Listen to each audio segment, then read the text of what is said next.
Rasulullah suruh kita bersatu hati supaya kita sentiasa duduk dalam satu barisan, bersiap siaga. Sebab solat ni adalah satu kekuatan umat. 5 waktu kena bersiap. Ya, sebab musuh sentiasa duduk intai bila masa nak serang. Ya. Dia duduk serang intai ni. Ya. Duduk intai. Yang tu yang hilang tu tak jumpa sebulan tu. Duduk balik hilang sikit. Tu yang duduk basat, yang tak basat. Berapa banyak lagi yang hilang. Ya. Jadi macam itulah kita punya persiapan itu. Sebab itulah tuan-tuan dirahmati Allah. Sekarang ni kita tengok Israel ni start daripada tahun 1948. Ya, sebelum tu lagi dia dah ambil dah. Lepas dia ambil sikit-sikit, lepas perjanjian, lepas MOU apa semua, lepas satu dia ambil, lepas satu dia ambil. Semua jadi sekarang ni dah tinggal berapa persen dah sana untuk orang rakyat Palestin. Ya, yang tinggal sekarang Gaza. Ya, Gaza. Ya, tentera Israel serang sampai 22 hari serang, tak boleh nak tawan. Kenapa hebat sangat Gaza yang kecil lah tu? Ya, sebab yang sedang dihadapi adalah pemuda-pemuda yang jaga salat, yang jaga masjid, yang sentiasa mengimarahkan masjid.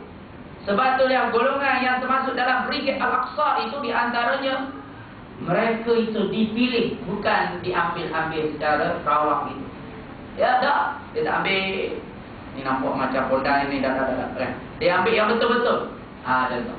Ya, yang nampak beriman, yang nampak yakin, yang nampak sentiasa jaga salat di masjid, yang tu dia ambil. Dia pilih. Ya. Jadi mereka ini berada di masjid-masjid. Ya, senjata di kanan, di kirinya Al-Quran, wajah Al-Quranul Karim. Yang tu mereka dipilih antaranya daripada masjid-masjid mereka dipilih.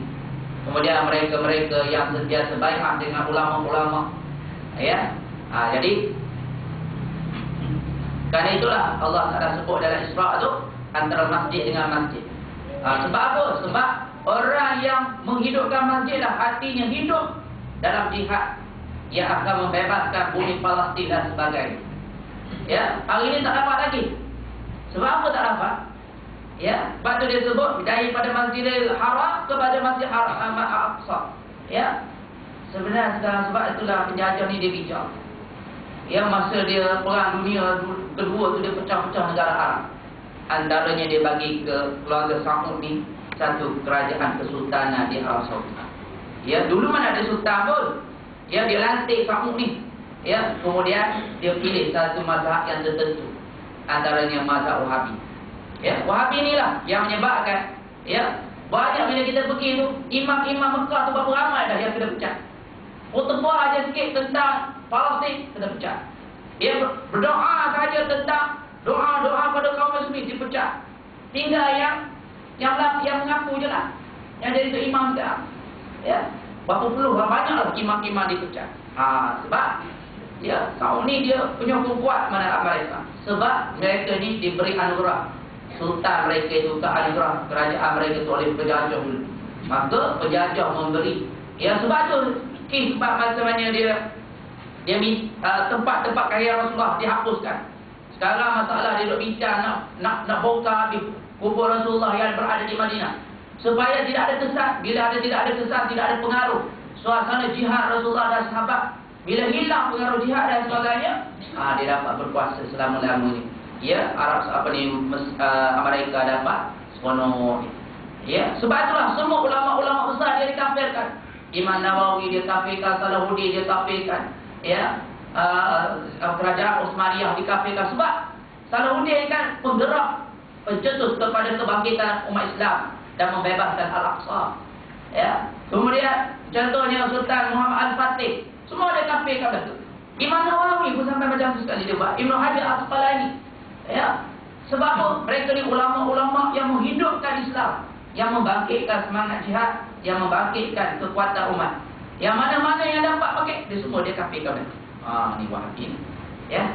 Jadi jahatnya mereka ni. Sebab itulah masa kejatuhan khilafah Utsmaniyah dulu, yang bersekongkol dengan Yahudi yang dengan orang kafir ni, pokok dia. Ya. untuk menjatuhkan khilafah Uthmaniyah. Ni jahat mereka ni ya. Jadi sebab itulah mereka ni lebih kurang macam tali barut penjajah untuk mengekalkan. Sebab itulah mereka bertapak di Madinah ni. Selagi mana mereka ada di Taif, lagi itulah. Kalaulah mereka ni tak ada, kita boleh kuasai Mekah. Daripada Mekah lah, ya, kita dapat dana yang besar, tenaga yang besar, kita boleh gerakkan daripada masjid Madinah, masjid Mekah itu, ya, Masjid Al-Haram pada Masjid Al-Aqsa. Ya, bermula daripada jiwa-jiwa orang yang sentiasa berada di masjid. Ya, berada di masjid. Jadi orang yang berada di masjid, insya-Allah Allah Taala rahmati mereka. Ya, termasuk di bawah 7 yang dikira sebagai berada dalam bayangan rahmat Arasy Allah Subhanahu wa taala. Lagi sabda Nabi sallallahu alaihi wasallam, ya'ti 'alan nasi zamanun yatahallaquna fi masajidihim wa laysa hammuhum illa ad-dunya wa laysa lillahi fihim hajah fala tujalisuhum.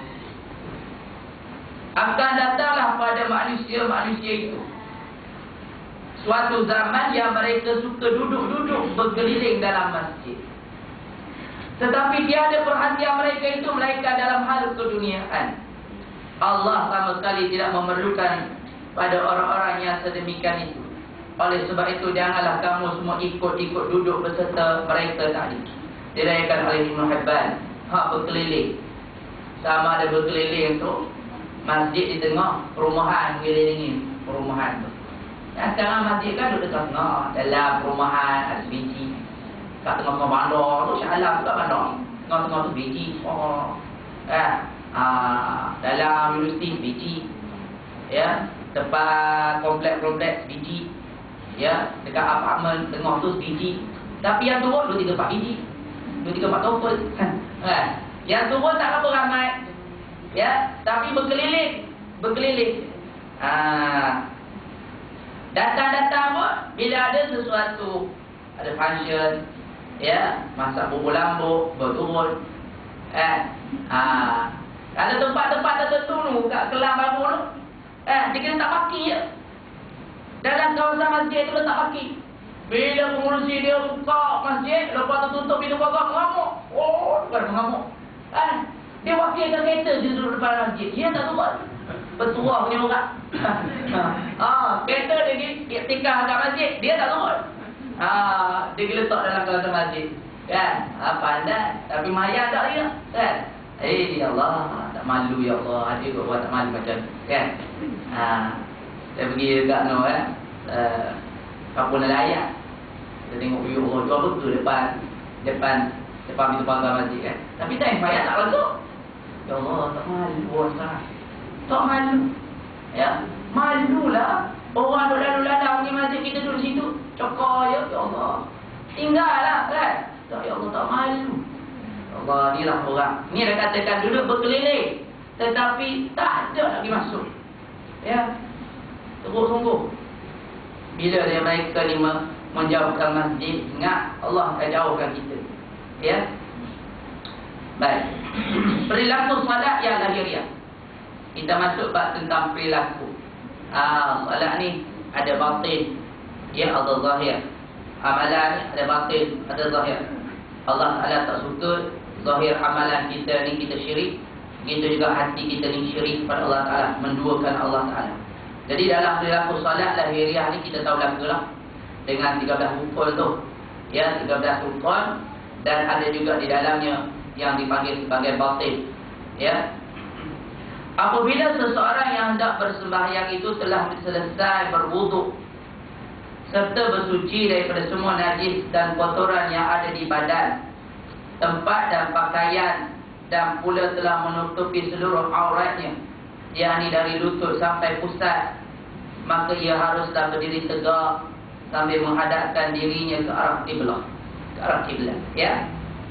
Seorang sahabat bila dia berwuduk saja, merah muka dia. Ya, merah muka dia. Sebab apa? Sebab dia kata dia sedang ingin berhadapan dengan Allah Azza wa Jalla yang Maha Besar, yang Maha dikeruni. Semayang takut dah. Dalam semayang takut dah. Ya, kita ni dalam semayang duduk cakap lagi. Duduk cakap. Rumah kamu ada air ke mana? Maka tu, Allah. Tu cakap dia, orang air tu yang sampai kering kolam. Tadi ambil pun sikit tadi. Lagi kat dalam dia kan. Ramai orang pergi Belitung, saya Belitung kata ni belakang. Kan, tong biru besar 90 lebih. Ya Allah, yang tengok rezeki. Allah tak ada air, itulah. Tapi Cina juga untung. Allah. Apa-apa pun Cina juga untung. Penuh orang pergi Belitung air semua. Kau tak tahu dia? Kau penuh dah kat rumah. Kan? Allah. Kan? Time hujan, dia jual baju hujan. Baju, untung dia. Kan? Allah untung tak ke. Time serabut, dia beli dia jual topeng. Untung dia juga. Kan? Kita abu dia. Kan? Tak ada lembu. Untung dia, pandai dia niaga. Ya Allah. Kan? Jadi, Allah Ta'ala turun musibah tu, dia dapat rezeki ni. Kan? Aduh, untung dia dah ke. Allah, pandai ni. Banyak pula tu. Dijual pula kat depan-depan. Letak kat luar tu. Oh, laku pula. Saya ingat saya tu, aku pergi untuk Muhammad. Petang, pagi nanti saya pergi lah. Dia kata tak ada ambil petang kalau dapat. Petang, saya pergi yang Meru lah. Kan? Ada masalah mahkamah apa ni tu. Jadi hakam. Lepas tu balik lah tengok penuh tu. Kan? Jadi, maknanya tadi maksudnya kita sebelum jadi tuan-tuan masa kita nak berwuduk tu, kita dah riliskan semua pemikiran kita tertumpukan kepada Allah Ta'ala. Ya, sebab tu tuan kata masa kita wuduk ni adalah gambaran. Dia bukan kita nak basuh badan. Nak basuh badan, mandilah. Pakai sapu, pakai shampoo tu basuh. Tapi berwuduk ni dia adalah satu gambaran ataupun suatu sebagai suatu tanda untuk membersih daripada dosa, membuat daripada dosa yang ada pada muka, daripada mata yang melihat, daripada telinga yang mendengar, daripada mulut yang bercakap, daripada hidung yang menghidup, daripada tangan yang mengambil, daripada kaki yang berjalan. Kan? Jadi dia adalah satu simbolik kepada membersih mata kita, telinga kita daripada perkara mungkar. Ya. Jadi kalau Allah faham keman bunuh lepas tu tengok bukan main lagi. Tengok ada orang tak telik. Kan? Tak telik. Ya. Memang orang lelaki macam tu. Ya, sebab saya tengok dalam kajian mata, bukan kerana mata. Kan? Jadi orang lelaki kalau dia tengok perempuan, dia tengok. Bukan saya tapi orang lelaki. Kan? Tengok. Kan? Tapi orang perempuan dia tengok juga orang lelaki. Kan? Sampai dia pandai menipu. Dia nakal juga, tapi tak nampak kenakalan dia. Kan? Dia pandai, tapi dia melihat dengan ekor mata. Kan? Itu juga Ustaz. Dia tengok kan? Dia pandai, tapi dia menyembunyikan kenakalan.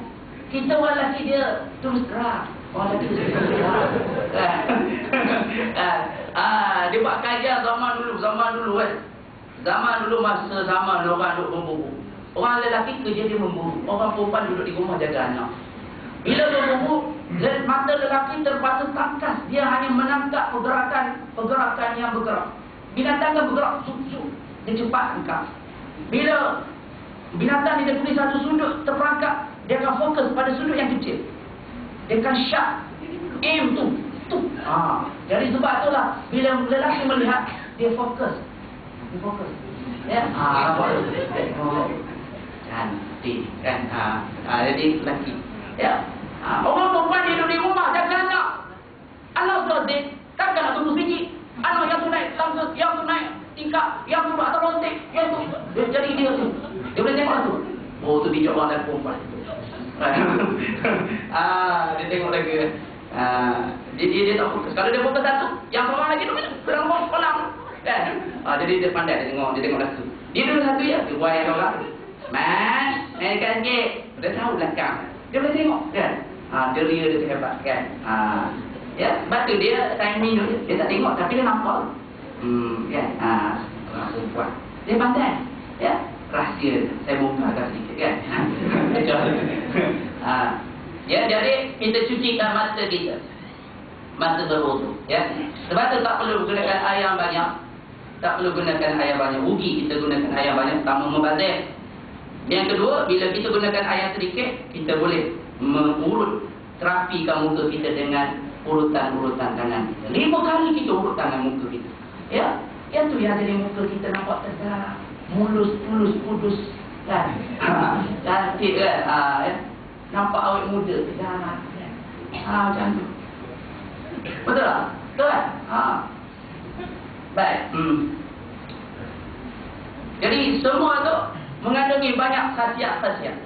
Ya, sebenarnya banyak benda yang kita tak tahu tentang khasiat dalam tubuh badan kita. Banyak.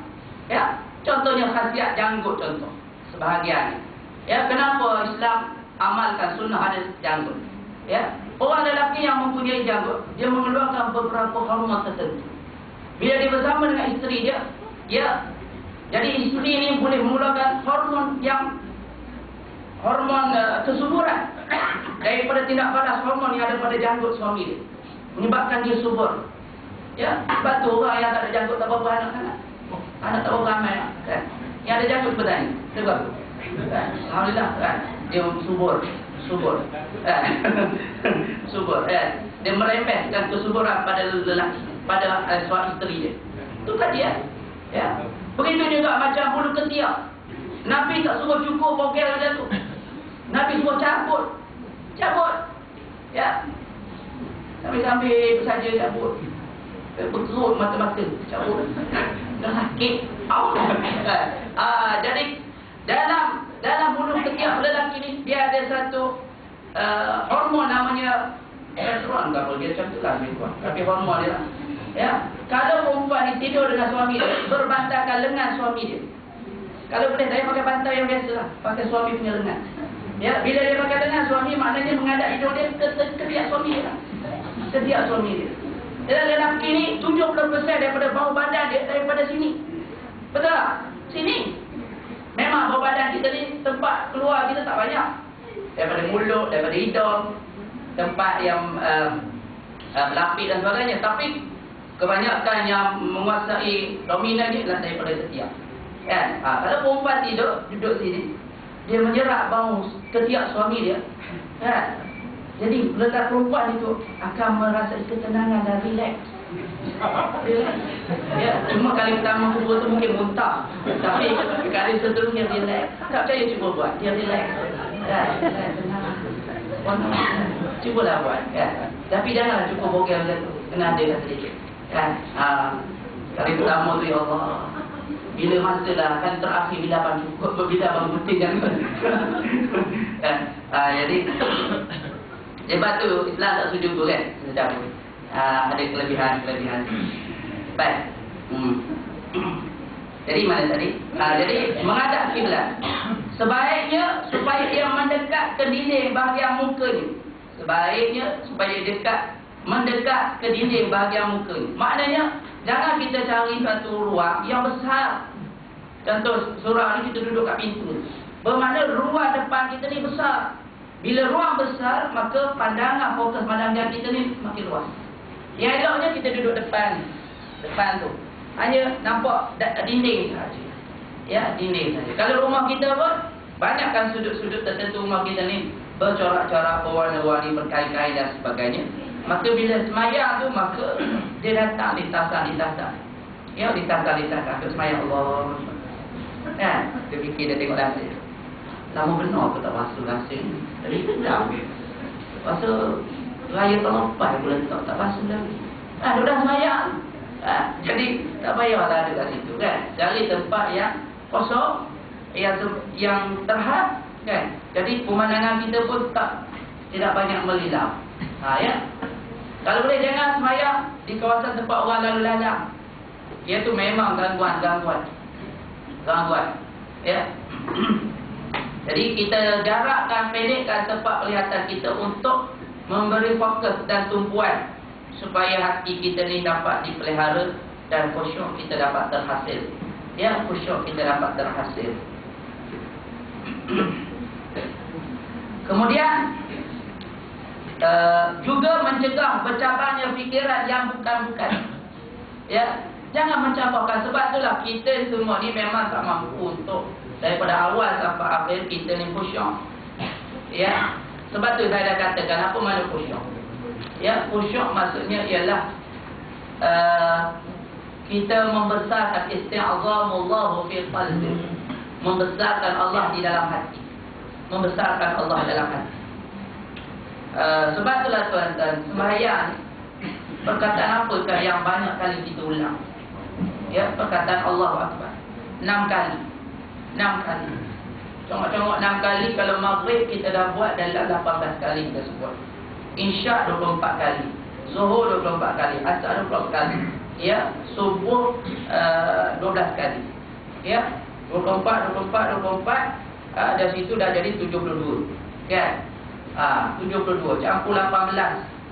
Ya. Jadi 90. Campur pula dengan subuh 16. Jadi 106 kali kita sebut Allahu Akbar. Allahu Akbar. Tak masuk dalam hati sebab kita tak faham makna dia. Allahu Akbar. Ya, sebab tu kita terus translate masuk dalam hati kita. Allah Maha Besar. Masuk Allah Maha Besar. Allah lebih agung. Allah lebih pertama. Allah lebih penting. Allah segala-galanya dalam hidup aku. Kerana Allah lah aku hidup. Kerana Allah lah aku dapat bahagia. Kerana Allah lah aku dapat melihat. Kerana Allah. Semua Allah. Jadi isti'azam membesarkan Allah sehingga kan kita tak nampak yang lain. Bila Allah dalam hati kita besar, maka lahirlah yang dikatakan fana.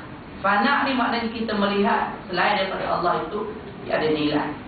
Tiada nilai. Bila tak ada nilai, kita pandang remeh. Kita tak rasa apa-apa. Ya. Sebab tak ada nilai. Dulu yang baru kita beli handphone Galaxy Galaxy berapa sekarang? 4 5 lah. Oh, Galaxy 5 dah. Tinggallah tunggu saya. Kan? Galaxy 5 kan? Awal-awal kita beli, oh saya anak pegang sikit tak bagi. Jangan pegang. Jangan main game. Oh, dia main game. Kan? Cuma 2 tahun lepas, 2 tahun akan datang. Mampu kau lah nak masuk game ke. Dia tak sayang. Mula-mula dia sayang. Bila dia tak sayang, hantar. Jatuh pun tak ada apa-apa. Oh, kalau baru boleh jatuh. Ni terdetik dalam hati ni. Pecah rasa dalam hati. Jatuh handphone tadi. Jadi mula-mula sayang.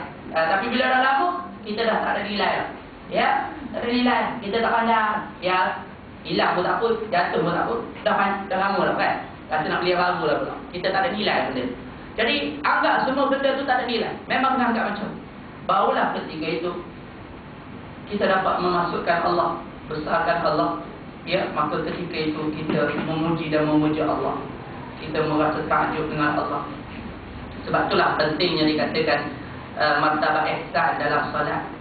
Ya, kita kena ada iman dalam solat, kita kena ada Islam dalam solat, kita kena ada ihsan dalam solat. Iman ialah kita dengan beriman dengan Allah, tidak ada syirik. Sama ada di dalam keikhlasan kita tidak ada riak, itu syirik. Kemudian kena ada Islam. Islam tu yang dikatakan syariat, yang dikatakan hukum fiqh. Ya, termasuk dalam hukum 13 tu. Kemudian dia kena ada ihsan. Apa makna ihsan? Ila an ta'budallaha ka'annaka tarah. Kamu melihat Allah, ya, seperti kamu menyaksikan Allah di hadapan kamu. Ya, apa maksud menyaksikan Allah? Ialah kita merasakan Allah. Ya, bijalalin wa kamalin, dengan keagungannya dan kesempurnaannya. Ya, dan apa maknanya lagi musyahadah ni? Ya, dengan kita memasukkan keagungan Allah, kemuliaan Allah, keindahan Allah, kehebatan Allah, kecintaan kepada Allah. Kemudian kita masukkan, ya, kita tidak melakukan dosa kerana Allah. Kita tidak melakukan dosa kepada Allah Taala. Dan juga apa dia? Musara'atu ilal khair, bersegera ke arah kebaikan. Itulah di antara musyahadah. Kita menyaksikan Allah pada keagungannya, maka kita bersegera ke arah melakukan kebaikan dan ibadah. Kiranya kita menjauhi daripada perkara-perkara maksiat ataupun maksiat. Itulah maksudnya pangkat ataupun maqam musyahadah yang kita katakan ihsan tadi. Kita melakukan dengan sepenuh-penuh, ya, kesungguhan, sehingga kan ketika kita solat, kita dah tak nampak benda lain dah. Yang kita nampak Allah yang lebih utama dan pertama dalam hidup kita. Maka barulah ketika itu kita dapat merasai benda lain tu tidak dapat masuk dalam hati kita. Yang masuk dalam hati kita ni sebab kita rasa dia tu penting. Kita rasa dia tu, ya, perlu difikirkan. Jadi itu yang jadi kita berkecamuk dengan tu akhir sekali. Kita jadi lalat. Baik. Juga hendaklah ia membatasi penglihatannya hanya sampai di tempat sujudnya sahaja. Batasi. Ya. Jangan kita melilau lebih jauh dan jangan kita tengok ke kiri dan ke kanan. Ya, kalau ke belakang batal dah. Ya, kita berbalik ke belakang batal. Jangan tengok ke kiri dan tengok ke kanan. Dan jangan menengok ke atas. Ya. Dan jangan melilau ke mana-mana. Tempat fokus pada satu tempat sujud. Dan tempat sujud pula kalau boleh kosong. Kalau boleh kosong. Ya, bukan berwarna-warni dengan berpatern-patern dan bukan bercorak-corak. Elakkan daripada bercorak-corak. Elak. Ya. Pada sejarah kita ni ada berbagai-bagai. Kadang-kadang bentuk macam muka kambing ada. Muka kambing ni kan Tuhan Yahudi, tu. Banyak corak-corak muka kambing. Macam muka-muka dinasti, muka-muka ada muka-muka yang kita tengok macam binatang, kepala binatang. Ya, kadang-kadang bentuk bunga tapi tengok sekali muka macam muka hantu ada kan. Jadi ada corak-corak yang tertentu dengan salib, dengan hantu ni. Jadi sebab itulah masa tuan-tuan nak beli benda-benda macam ni, cek dulu. Sebab dia orang ni seperti kadang-kadang dalam bentuk pattern 4 segi tu kadang-kadang belakang kita tengok ya Allah, ya, bentuk salib, bentuk cross. Kadang-kadang dalam bentuk-bentuk tertentu nampak gambar-gambar muka-muka tertentu. Kan? Jadi mereka ni pandai mencorakkan benda tu. Dalam satu gambar tu dia panggil ilustrasi kan. Dia boleh tengok 2 ataupun 3 gambaran. Kita tengok mula-mula tu nampak muka bunga. Kita pun beli, tengok bila dua tenung tu, ya Allah, sekali tengok macam muka orang, 2 kali tengok macam muka harimau pun ada. Kan? Jadi benda tu boleh mengacau pemikiran kita. Jadi tak khusyuk kan. Jadi kita kalau boleh tak payah belilah yang bercorak di dalam bentuk nak sembahyang. Putih lagi bagus, kosong lagi bagus. Ya, sebab dia boleh mengelakkan dari kata kita ni berfikir tentang perkara itu. Baik. Kemudian ia harus terus berhal sedemikian tadi, yakni tetap berdiri sampai waktunya melakukan rukuk. Maknanya kena istiqamah. Sebab tu dah saya katakan tadi, khusyuk ni dia bukan boleh datang berterusan. Kadang-kadang dia datang, lepas tu dia pergi, benda lain yang datang ganti. Sebab tu kita nak jadikan khusyuk, bila benda tu datang, jangan kita sambut dia. Jangan kita layan. Cepat-cepat kita buang, tarik balik, ingat balik pada Allah Ta'ala. Ya, sebab itulah di antara syarat-syarat khusyuk itu ialah kita memahami mafahimul makna. Memahami, faham atas makna-makna kalimah yang kita baca. Ya, kemudian kena ada tamakninah. Jangan terlalu laju sebab dia mengurangkan kekhusyukan. Laju sangat, susu, ya Allah. Ya, kita tidak ada adab depan Allah Subhanahu Wa Taala. Tak ada adab, tak beradab kita. Ya, jadi kena ada tamakninah, lepas tu kena ada memahami makna-makna. Ya, sami Allahu liman hamidah. Allah telah mendengar orang memujinya. Allahu akbar, Allah Maha Besar, Allah Maha Agung, Allah Maha Sekalian. Subhana Rabbiyal Maha Suci, Allah Maha Tinggi. Tinggi dengan kemuliaannya, tinggi dengan rahmatnya, tinggi dengan keampunannya, tinggi dengan kehebatannya, ilmu dan sebagainya. Kita tafsir supaya kita cenderung untuk fokus kepada kehazaran Allah Ta'ala, sifat-sifat Allah Ta'ala. Yang kita sujud, ya Allah, ya aku ni rendah, ya Allah, kamu amat tinggi, ya Allah. Ya aku ni hamba yang hina-hina, ya Allah, di hadapanmu yang penuh dengan ketinggian, keagungan. Ya, jadi ketika itu kita sepatutnya solat itu kan al-tanaji ataupun munajat kita dengan Allah Subhanahu Wa Taala. Kita bermunajat dengan Allah Taala. Jadi bila datang benda-benda yang boleh mencuaikan kita, terus kita tarik itu kita masuk. Sebab tu bila kita ingat makna, kita boleh sentiasa memerhatikan makna itu. Rabbighfirli, Allah ampunkan dosaku. Warhamni, rahmati aku ya Allah. Wajburni ya Allah. Itulah segala keaiban aku ya Allah. Kurniakanlah ya segala hajatku ya Allah. Ya, dan wahdini, berilah hidayah padaku. Ya, wa'fu anni, dan maafkan aku ya Allah. Kita satu-satu. Hati kita sentiasa ya berangkaian dengan makna-makna itu. Dalam masa kita duk sebut tu, kita betul-betul mengharapkannya. Sebab doa ni tidak akan makbul. Dia tak akan makbul kalau kita sebut saja. Kalau sebut macam tu, pun kakak tua boleh sebut. Pun kakak tua boleh baca Assalamualaikum. Tapi dia tak tahu. Dia tak tahu makna Assalamualaikum. Tak pagi. Tengah hari pun sama pagi lagi. Petang pun sama pagi lagi. Baca hafal. Kalau lah kita ni hafal, kita lebih tua kakak tua. Cuma muda sikit lah kita dengan dia. Itu je. Dia kakak tua, kita kakak muda. Itu je lah. Jadi jangan kita menghafal, tapi kita memahami. Sebab tu bila kita baca Rabbighfirli, ampunilah betul ya Allah dosa-dosaku. Kalau kamu nak Allah ampunkan dosa kamu, pada masa itu kita ni banyak orang bersilap salah dengan kita. Jadi sebagai tanda kita nak dapat ampunan Allah, kita juga kena sentiasa mengampunkan orang lain. Ampunkan orang lain. Ya Allah maafkan aku, kita juga kena banyak memaafkan orang. Ya Allah tunjukilah aku, kita juga kena memimpin orang lain. Ya. Begitu. Kita nak Allah Ta'ala tunaikan hajat kita, kita juga pada masa yang sama kena menunaikan hajat yang lain. Ya. Siapa yang menunaikan hajat saudaranya, Allah akan tunai hajat dia. Jadi macam tu. Sebab itulah dalam ayat yang berkaitan doa ni, wa idza sa'alaka 'ibadi 'anni fa inni qarib. Apabila hamba-Ku tanya tentang diriku, katakan aku ni dekat dengan dia. Ujibu da'watad da'i idza da'an, aku akan menjawab setiap permintaan ataupun doa yang orang yang berdoa. Tapi syarat doa tu apa dia? Falyastajibu li wal yu'minu bi. Hendaklah dia menjawab segala seruan aku dan beriman kepada. Jadi saya nak ringkaskan makna apa? Setelah kita berdoa, perlu disertai dengan ketaatan. Doa yang disertai dengan ketaatan sama dengan makbul. Itu dia.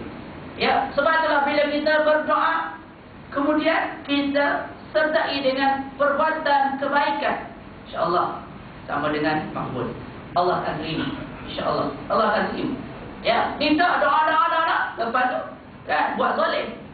Zalim tu sama ada buat maksiat ke, buat sesuatu yang berdosa, dia zalim. Macam mana Allah Taala nak makbulkan doa kita? Ya, minta, lepas tu kita buat. Dalam sembahyang, ya Allah, ya Allah, ya Allah, ya Allah. Kan? Lepas tu keluar rumah tak pakai tudung. Contoh. Lepas habis, masuk jabat balik, ngumpat pula. Ngumpat. Dia ngumpat ke bos dia ngumpat ke staff dia, kan? Dia ngumpat ke kawan dia sebelah sana. Lepas sembahyang. Contoh. Jadi macam mana doa yang kita minta tadi Allah Taala nak kabulkan? Ya, sebab kita campur ataupun kita selepas doa kita buat benda yang berdosa. Ya, jadi mudah aja. Lepas doa, ya, ialah disertai dengan ketaatan. Insya-Allah minta. Ya. Dalam 2-3 hari ni ada kan kita ada musalafah dekat Negeri Selangor dekat Kampung Rajuda. 2 hari bulan tu ada seminar penghayatan Quran. Ada orang jemput Profesor Dr. Syafi'i bin Muhammad Amin, ya. Dia ni accounting.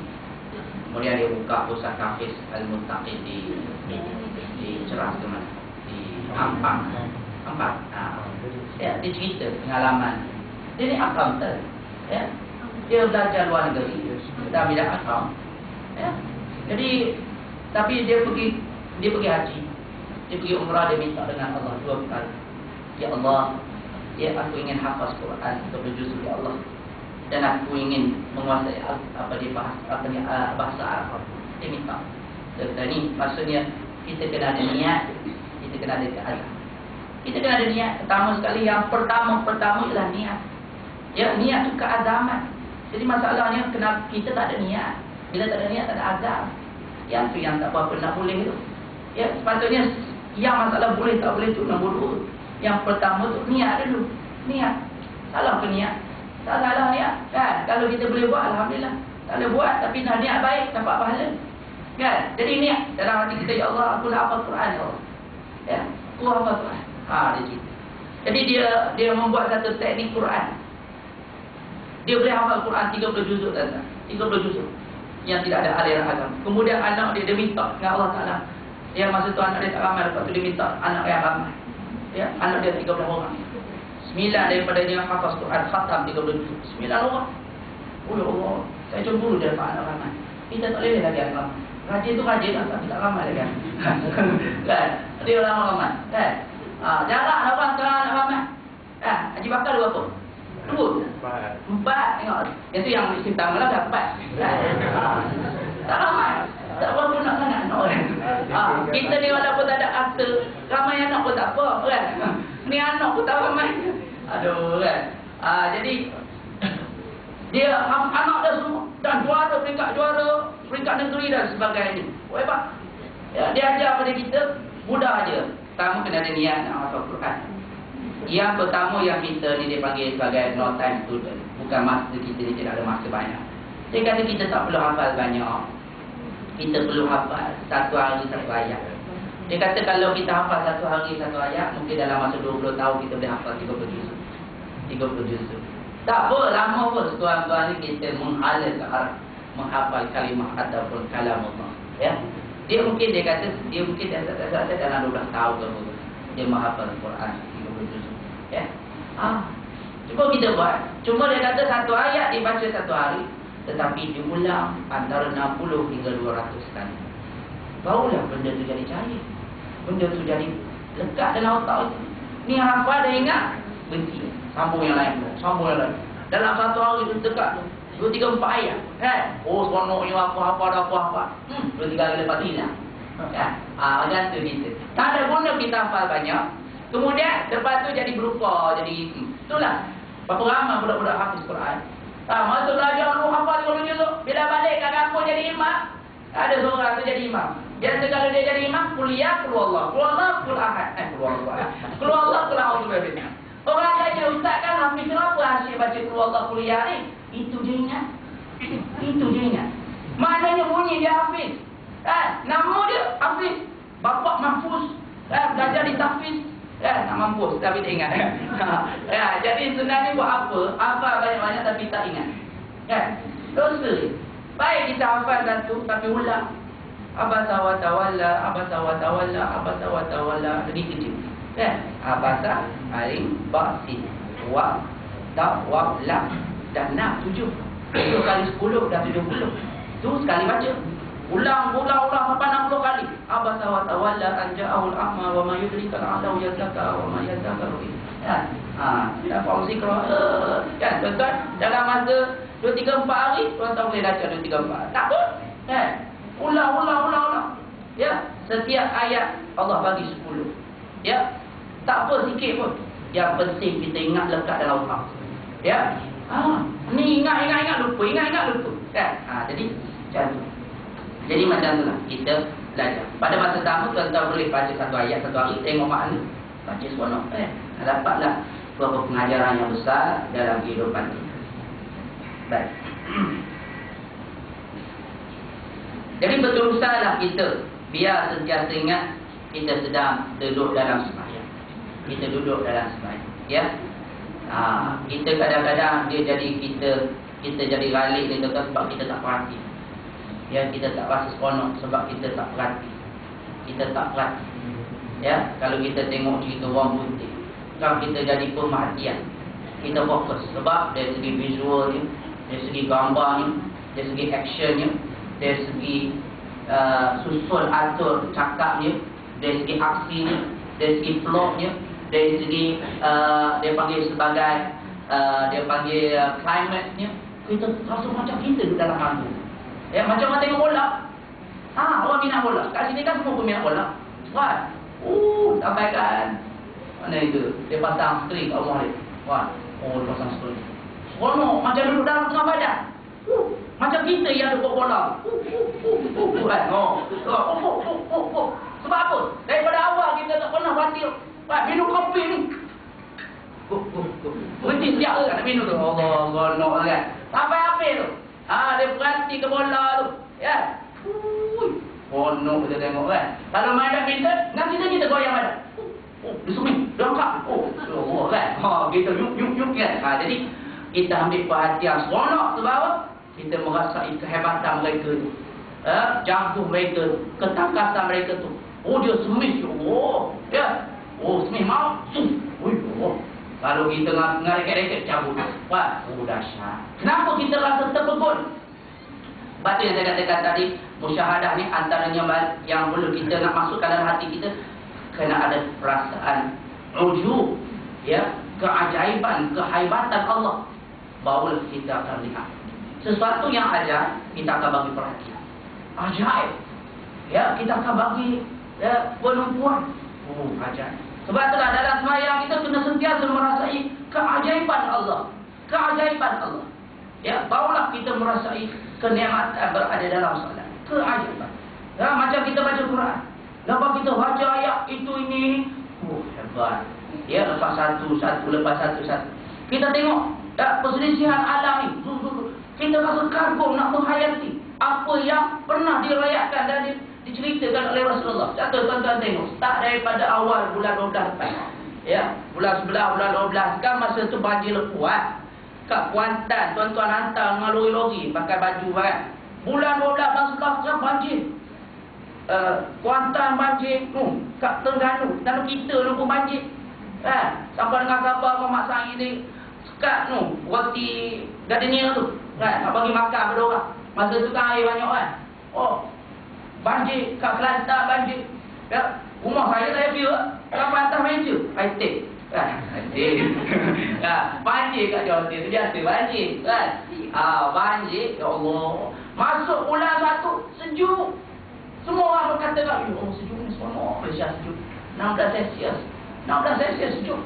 Kan? Kemudian masuk ujung bulan 1, 2, 3 sampai sekarang panas. Ya Allah, panas. Saya lalu ke Edik tu. Ya, ke highway tu. Ya Allah, kenapa ingatkan terbakar tak terbakar? Kering tuan-tuan. Ya, pokok tu macam dibakar. Tapi tak bakar, tapi dia kering. InsyaAllah. Bukankah benda tu berlaku secara cepat? Daripada banjir, bertukar jadi sejuk. Daripada sejuk cuma tak ada salji. Tapi di negara Arab salji. Di Yaman, di Arab Saudi, di Tabuk, di Syria, di Mesir, hujan salji. Sejuk. Oh, dahsyat. Kan? Jadi kalau kita tengok, ya Allah, kita rasa takjub sebab apa yang diberitakan oleh Rasulullah. Mengatakan demikian. Ya. Kalau perubahan dunia ni begitu cepat, apa makna dia? Apa makna aja? Kalau tubuh haji, kejap sejuk, sekejap panas, sekejap sejuk, sekejap panas jadi apa? Nak demam lah tu. Tu nak kahwin lain. Demam lah. Kejap sejuk, sekejap panas, sekejap sejuk, sekejap panas. Nak demam lah tu. Jadi kalau lah dunia kita kejap banjir, kejap sejuk, kejap panas. Dapat 7,000. Proses perubahan itu terlalu mendadak. Maknanya dunia kita ni dah lemah. Sistem dunia kita ni dah longgar. Ya, itu termasuk blok tu. Yang dekat barat dia bunyi seperti bunyi loceng, bunyi semboyan. Orang putih panggil horn. Kuat. Ya, sampaikan di Bintulu Sarawak. Ya, orang mematikan dengar suara tu. Sampaikan jernih kereta dia bergegar. Takut. We are carry, dia kata. Kami takut. Gentar. Ya. Kan dalam Quran sebut, apa di dalam kitab, Ibn Katsir sebut dalam tanda-tanda kiamat. Bahawasanya balambat sangkakala. Ya. Sangkakala ni akan datang 3. Yang pertama, nafhatun nazar. Satu tiupan yang menakutkan. Menakutkan siapa yang mendengar. Allah. Sampaikan saya stres. Kat mana datangnya? Kiri, kanan, atas, bawah. Tak dapat. Sampai bunyi. Ya. Jadi orang yang melihat dan merasanya kalau betul. Ya. Jadi bila dah tiupan pertama sudah berbunyi, dia akan datang sesudah tiupan yang kedua itulah kiamat. Dia menghancurkan manusia dan tiupan ketiga membangkitkan manusia kembali kepada mahsyar. Dah tak jauh dah kita ni. Ya. Jadi kita perhati tu pun kita rasa Allah. Memanglah ni. Ya. Tetapi yang kita nak katakan kita rasa hebat dengan apa yang Nabi beritakan itu betul. Ya, betul. Ya, sekarang saintis Ukraine, ya, dia mengkaji bahagian paksi bumi. Paksi bumi, ya. Kan paksi bumi duduk di hutan. Dan sekarang paksi bumi sedang bergerak lebih 1000 km daripada paksi asal. Ya. Jadi bila dia berubah, dia berlari, dia akan berpusing. Akhir sekali bila berpusing, akan ketika itu matahari akan naik daripada barat turun ke timur. Ya, itu maksudnya. Ya, jadi itu satu. Itu maknanya kalau kita perhatikan alam, kita dah rasa, ya Allah, takutnya. Ya, takutnya. Lagi-lagi bila dikaitkan dengan Dajjal pula. Ya, sebab Nabi kata sebelum Dajjal datang, 3 tahun sebelum Dajjal datang, Allah sekat daripada langit 1/3 air turun daripada langit, 1/3 daripada tumbuhan dimatikan. Yang tu saya katakan tadi. Hujan dah turun, dah kurang dan bumi kita dibakar dan mati pokok-pokok. Ya. Saya pergi ke Sabah 2-3 hari ni dipanggil. Sebelum saya ceramah dia cakap sikit. Dia kata daripada bulan 1 bulan 2 dulu kita hanya buka 2 zon saja untuk bahagian catuan. 2 zon saja dicatuk air. Tapi sekarang dah dilebarkan jadi 4 zon dicatuk air. Saya ingatkan masih lagi 60% air di dom kita ni, di empangan kita. Tapi dia kata dah turun sampai 48. Darjah 48% air kita ni. Nak naik 1 inci pun susah. Ya, kita ada konon hujan tempat kita je tuan-tuan. Bukan hujan dekat empangan. Hujan kat sini mana empangan air? Lainlah hujan dekat empangan bawa dah air. Yang hujan tempat kita. Yang kat sana tak ada air. Jangan kita tertipu dengan hujan yang ada tempat kita. Alhamdulillah hujan. Dia tengok dalam FB orang kata alhamdulillah hujan. Alhamdulillah. Memang alhamdulillah hujan lah. Tapi lu kat empangan tak naik-naik. Kan? Jadi kita risau. Sebab apa? Kita mendekati tentang berita-berita akhir zaman. Nabi kata tahun pertama sebelum Dajjal datang, Allah sekat 1/3 air. Saya takut yang sekarang ni 1/3. Masuk tahun kedua, Allah Ta'ala sekat 2/3 air daripada hujan tak turun. Kalau kita kata hujan turun 3 bulan, ya, mana 2 bulan tak turun, turun sebulan. Masuk tahun ketiga, setitik air tak turun. Dan tahun kedua, 2/3 daripada tumbuhan dimatikan. Masuk tahun ketiga, semua dimatikan. Binatang-binatang berkuku, bergeraham dimatikan. Masa ketika itulah Dajjal timbul. Jadi inilah dia katakan fitnah. Sebab ketika itu makanan tak ada, minuman tak ada, pengangguran banyak, sosial tinggi, makanan meningkat. Maka ketika itu Dajjal datang. Bawa syurga, bawa neraka. Bawa roti, bawa makanan. Bawa segala keperluan. Ya. Yang terpengaruh banyak ketika itu ialah perempuan-perempuan. Jaga-jaga makcik, ya. Perempuan. Sampaikan suami terpaksa gari dan rantaikan bini dan anak-anak mereka. Sebab kalau tak gari, habis terpikat dengan ganjaran dan juga tawaran daripada Dajjal. Batu bila tengok hari ni, yang banyak murtad. Yang banyak murtad. Azli Najjar, Aisyah Bukhari, semuanya perempuan. Yang berita-berita yang Zulkarnain yang endorse sebelum ni, kan banyak yang perempuan-perempuan. Yang saya dengar daripada Ustaz Don, dia cerita masa dia hafal Quran 37. Masa senior dia tu, dia kalau dihantar pergi surau masjid masa hari Ramadan, dia akan jadi membayar katakan senior ni akan jadi imam. Sebab dia dah senior dah hafal Quran. Yang hafal Quran ni jadi pengikut Tuhan Harun. 30 juzuk dalam kepala. Ya, menjadi pengikut Tuhan Harun. Tu Dajjal sebenarnya tak datang lagi tu. Tu Dajjal yang baru sampai Tuhan Harun. Dia Dajjal tak tu. Dajjal juga. Ya. Yang ikut ayat P tu. Ya, dia kata sepatang kondisi balik daripada Azhar. Balik daripada Azhar. Tuan-tuan nama je Azhar ni, balik Azhar. Bukan nama ni. Balik Azhar. Tu terpengaruh dengan ayat P. Ya. Tu Dajjal betul tak datang lagi tu. Jadi kalau Dajjal betul datang, jaga-jaga orang buat. Saya kata apalah, contohlah dia turun kat Kelang. Siapa ikut aku bagi Galaxy 10 contoh, terbaru punya Galaxy 10. Abang Galaxy bang, Galaxy. Sudah kan. Yang kita pakai ni yang Nokia yang RM98 tu ya. Abang tak boleh beli. Ni Dajjal nak bagi ni. Pakai habis kan. Itu perempuan. Dengan kita pun mungkin terpengaruh. Dia tawarkan biar anda balik 5 star. Tak Imam, 5 star. Ni lembaga rusa. Macam mana tak terangkat kan? Itu yang katakan. Jadi sebelum dia datang, tu kita kena siap kan. Ya, selamat. Jadi masa tu makanan tak ada, orang jadi letih, orang jadi terbulur. Mana-mana yang tak ikut Dajjal, dia hantar seksaan, dia sekap matahari, sampai ke matahari tu jadi panas-panas, jadi terik, jadi hancur, jadi terbakar, jadi mati orang. Tapi orang yang ikut dia jadi macam syurga. Dia bagi makanan, tumbuhkan makanan, hujan turun. Dia kata hujan turun, turun hujan. Tumbuhan. Hebat dia, Allah bagi kuasa macam Tuhan. Ya, jadi macam mana orang tak terpedaya? Yang mana-mana yang beriman, sahabat tanya, ya Rasulullah, mereka ni makan apa ya Rasulullah? Mereka dikenyangkan dengan zikrullah. Ya, subhanallah, alhamdulillah, wala ilaha illallah, wallahu akbar. Jadi kita kena sentiasa, saya katakan tadi, masjid menjadi tempat untuk kita selamatkan akidah. Kalau daripada sekarang kita sentiasa berulang alik ke masjid, akidah kita akan dijaga, ya, disemai dan dipelihara. Dan zikir-zikir itu adalah benteng. Sebab itu dalam Quran, dalam surah Al-An'am ayat 158 berkaitan tentang Dajjal. Ya. Allah Ta'ala sebut, yauma ya'ti ba'du ayati rabbika la yanfa'u nafsan imanuha. Ya, akan datang pada suatu hari setengah daripada tanda-tanda Tuhan kamu, yang tidak akan berguna seseorang kamu keimanan mereka. Takkan berguna keimanan kita ketika itu. Lam yakun amanat min qabl atau kasabat fi imaniha khair. Yang mana sebelumnya mereka tidak beriman ataupun mereka tidak berusaha untuk memberi kebaikan kepada iman mereka. Maknanya sebelum datang Dajjal mereka tak beriman, tak percaya.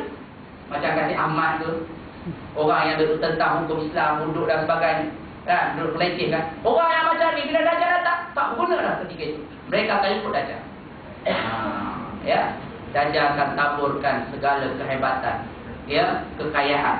Jadi itulah kita berwaspada. Jadi kalau kita tengok alam dan juga apa yang diberitakan oleh Rasulullah, kita rasa ya Allah. Begitulah bila kita duduk dalam sembahyang, kita kena menimbulkan ketakjuban kita, ya, pada Allah Subhanahu Wa Taala. Maka ketika itu kita akan jadi semakin seronok, sentiasa bangun waktu malam, sentiasa bermunajat dengan Allah Subhanahu Wa Taala. Jadi sebab dia dikatakan musyahadah itu sentiasa merasa Allah di dalam jiwa kita, ya. Sebab itulah masa Rasulullah naik Isra dan Mi'raj, Allah Taala pampangkan, ya, linuriyahu min ayatina, kami memperlihatkan keagungan kehebatan kami. Bila Rasulullah turun je, Rasulullah tak terasa apa-apa dah terhadap ancaman daripada Abu Sufyan, Abu Lahab, Abu Jahal, dan segala cabaran ketika itu Rasulullah dapat hadapi dengan tenang. Sebab dalam hati dan jiwa Rasulullah sudah memperlihatkan kehebatan Allah atas segala-galanya. Maka dia tak rasa apa-apa dah, ya. Bila Sayyidina Ibrahim mengetahui tentang kehebatan Allah, sampaikan Namrud campur dalam api pun dia relax. Sebab dia tahu api ni kuasa di tangan Allah. Dia tak perlu takut pada makhluk, sebab dia sudah masuk dalam hati dia kehebatan Allah. Inilah yang kita nak semai, takjub kehebatan Allah dalam jiwa kita. Maka ketika itu bila kita sembahyang, kita dah terasa hilang benda lain yang kita nampak ialah Tuhan, ya. Pertama kali ia harus berniat menunaikan solat dengan hatinya sambil mengangkat kedua tangannya searah dengan kedua bahu, ya. Jadi kita kena niat, ya. Sebab niat itu satu keazaman. Sebab tu niat tuan, maksud niat itu ialah kesedaran. Bukan niat usolli itu lafaz. Lafaz itu tidak diajar oleh Rasulullah, ya, dan ia adalah satu kata-kata satu ijtihad para ulama saja. Jadi dalam kitab Imam Syafi'i pun, Imam Syafi'i tak lafazkan benda itu. Yang melafazkan kemudian daripada itu imam-imam di bawah mazhab Syafi'i. Jadi Imam Syafi'i sini dalam Al-Um dia tak tulis, ya, maknanya dia tak pakai. Dia pakai yang asal, iaitu niat itu adalah satu lintasan hati. Saya dah sebut dulu, kalau kita sebut usalli pada itu sekali-sekali, itu adalah satu, ya, lafaz yang mengandungi ilmu berkaitan tentang sembahyang. Dalam sembahyang itu maghrib ada 3 rakaat, ya, menghadap kiblat. Kita fahamlah itu sebagai satu ilmu. Jadi niat itu adalah satu lafaz yang didasari oleh kesedaran dan juga didasari oleh kehendak, ya. Sebab itulah sesiapa yang ada niat, dia kena sedar. Sebab tu kalau kita sembahyang dalam keadaan mengigau, tak dikira. Sebab dia tidak ada kesedaran, dia tidak ada niat, ya. Ya, sebab itulah kita menyelamatkan seorang perempuan yang lemah dalam air, tak berdosa. Sebab bukan ada niat pun nak sentuh dengan dia, tetapi terpaksa sentuh. Ya, kalau tak sentuh macam mana nak selamatkan dia, ya. Jadi kita tidak ada niat. Maknanya kena ada kesedaran, kemudian kena sedar, kemudian yang kedua kena ada iradah, kehendak. Ya, kehendak. Jadi kerana itulah barulah dikatakan sebagai niat. Jadi kalau buat secara terpaksa dan dipaksa, tak ada apa-apa. Ya, tak ada apa-apa. Ya. Sebab tu orang ada khilaf tentang masalah kahwin. Sah tak kalau orang yang dipaksa kahwin? Sah tak? Terima. Sah tak? Dipaksa kahwin. Kalau dipaksa buat amalan tak sah. Tapi bila dipaksa kahwin, sah tak? Terima. Susah. Sudah lagi. Sudah. Kan Nabi kata lebih elok. Dia paksa. Mana boleh buat dengan paksa? Orang paksa. Dia tak buat dengan ikhlas hati. Sah tak kahwin? Susah. Bunyi nak kahwin tapi tak pandai.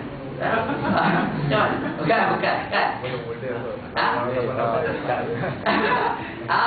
Ya, dia ada dua. Kalau contohlah orang letak pistol hari tu. Kahwin, kalau aku tembak. Masa tu tak sah. Sebab dipaksa.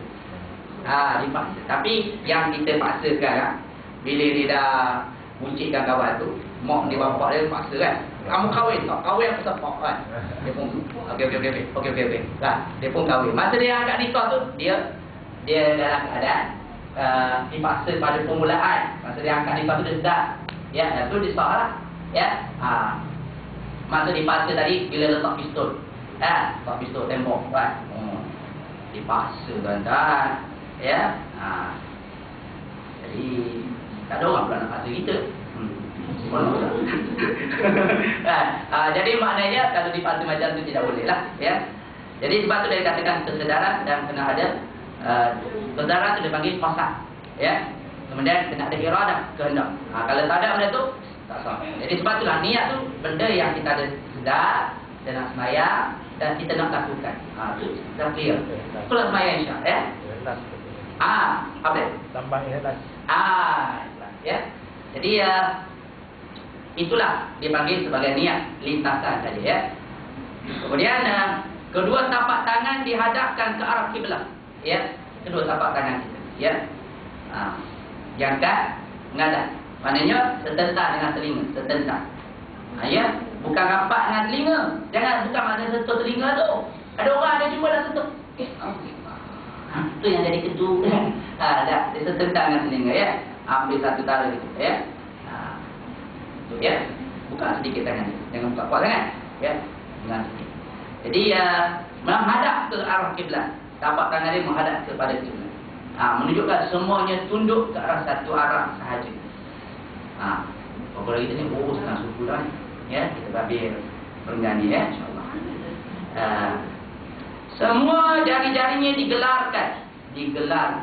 Dan jangan digenggamkan. Gelar ya, gelar. Bukan gelar. Renggang renggang. Dia renggangkan tapi bukan renggang kuat sangat Renggang sikit ya. Dan jangan digenggamkan. Jangan digenggamkan. Nak bagi penumbuk orang ya. Jadi antara maksudnya juga ialah ketika kita buka ni seolah macam kita babai ya, kita tatap babai pada dunia, tinggal dunia dan aku nak menghadap ke akhirat. Ya, nak menghadap pada Allah Subhanahu Wa Taala. Allahu Akbar. Maknanya kita kata di tangan kita kosong. Yang ada di hadapan aku dengan Allah Taala saja. Ya, kita buang semua. Pangkat ke gelaran ke keturunan ke apa saja yang kita bangga selama ni kita tinggalkan. Tidak ada apa-apa dah. Jari-jari tangan itu jangan dipaksa-paksakan sampai terlampau lebar lenggangnya atau dikucupkan sampai rapat sekali. Jangan kucuk ni sampai macam tu. Allah. Jangan dilebarkan macam tu. Ya, sekadar saja ya. Allah. Jangan buat macam ni.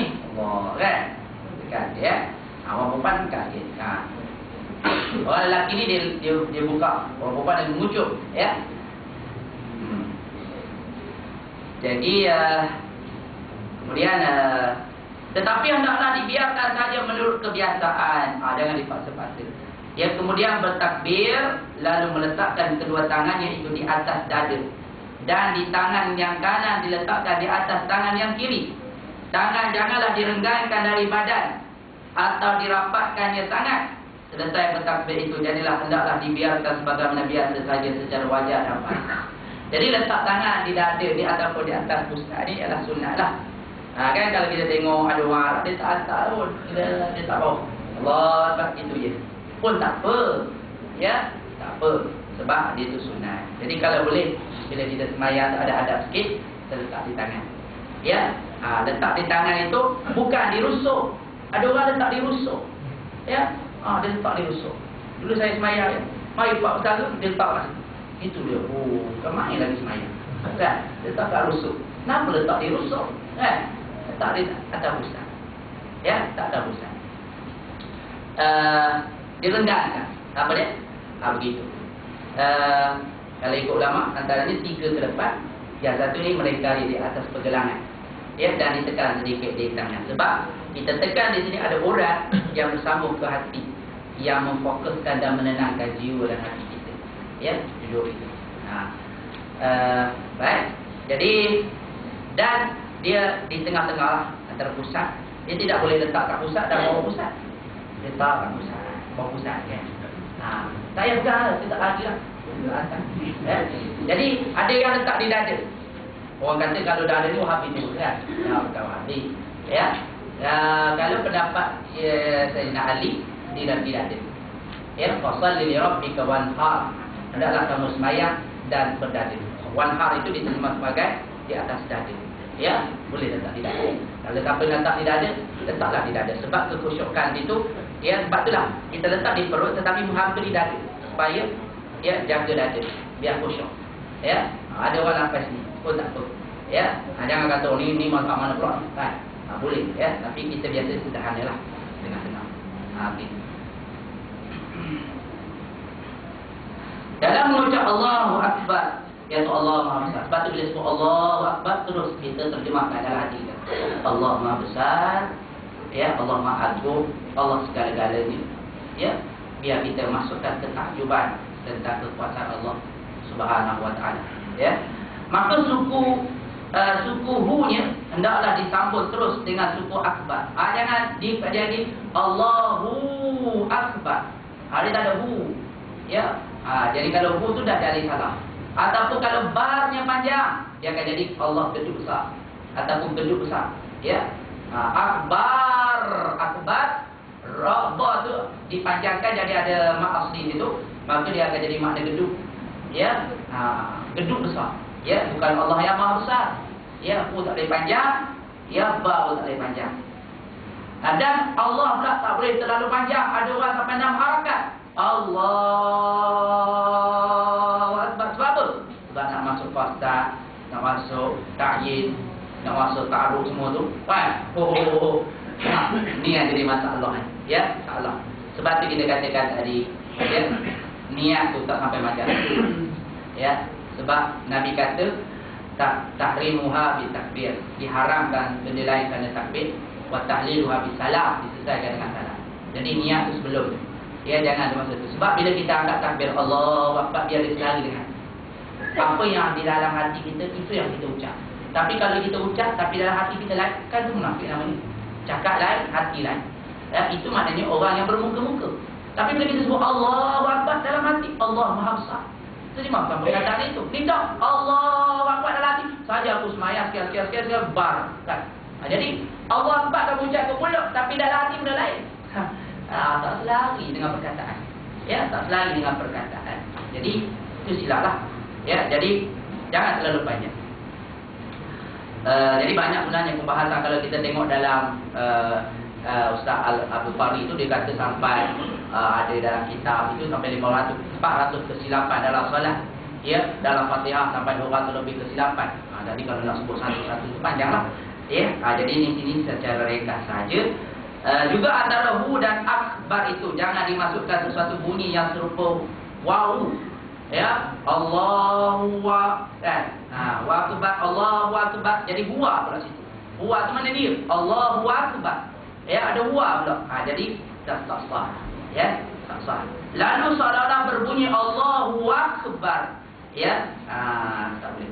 Demikian pula jangan dimasukkan oleh yang seolah-olah ada alif, tanda panjang antara ba. Tu panjangkan ba. Lalu berbunyi akbar.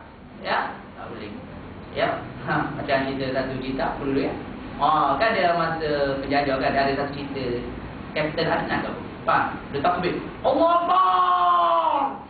Ba panjang. Kan? Syaitan pun tak lari. Kan? Sebab salah makna kan.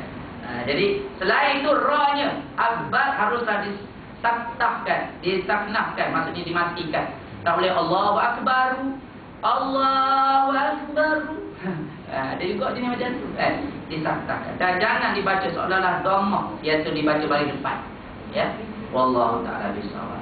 Jadi nanti kalau ada tambahan sama pada